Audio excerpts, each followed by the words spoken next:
15 lakhs in Japan. International caregiver jobs now open. 80 plus candidates already placed.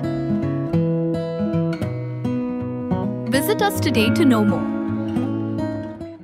UMP ka Congress sa Lok Sabha Natura Parliamentary Constituency Saleng e sangma ka sipodrik juliaw ajar penriau ulapan pau balada ki nongelam ka Congress sa New Delhi ki rai ban Īatreilang ba ka Trinamool Congress TMC ka parti ha Meghalaya kan omdon shu da ka weipat kalat henrei ban Pdiang Biang yo mintirang ba barem bat nongelam kaliang persya Dr. Mukul sangma bu unwan pai sa ka parti habakran siglat pathai kubor Saleng uloong ba kini ki jait rai ki de ki bahab hakabor jongki nongelam ko All India Congress Committee obat omdei karai jongki nongelam hakajala kani kejingkran jong u kawan hapadeng ki kubor baka nongelam ba khalidu jong ka Congress ka Sonia Gandhi kalakentu yakahe nongelam jong ka TMC ka Mamamta Banerjee ban yisnokhti bat ka Congress ban penklan yak jiteli jong ki liang persya yak BJP kat kum ki kubor kini kejingkran kilanang jur hadien kejelang jong ki nongelam ka India Block ha New Delhi dangshan ha ka ba ki sengsan hima ki badon ha ka India Block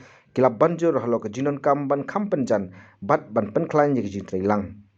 This is just a recent development. We don't know yet because I have not been to Delhi, so I cannot talk on behalf of them. And moreover, I'm not a spokesperson of Delhi. But you see, actually, I'm not the sole owner of Congress. And moreover, if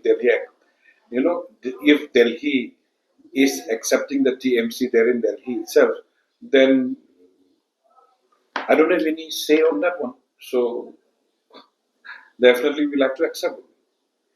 It's not about Dr. Mukul or anybody. It's about the party, it's about the party in Delhi itself. TMC in Meghalaya. Yes.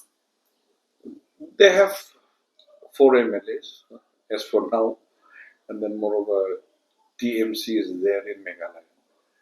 As it is there in West Bengal. Just because West Bengal is having differences with themselves, I cannot speak on behalf of them. Moreover, I'm not TMC.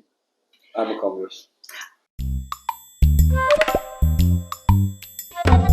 Habatin, pej bahagi kishap, kashap plus F. Ka plus F?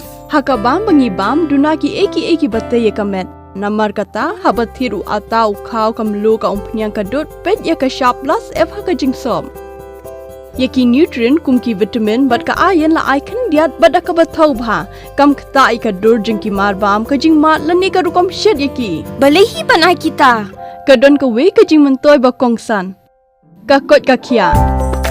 Ka nutrition ba kambha ka jing im ba kambha pendon kam daki marba medon ka sharp plus F menta kasni. Lawan Ra Shafi Lingba ko office jong Commissionerate of Food Safety Meghalaya.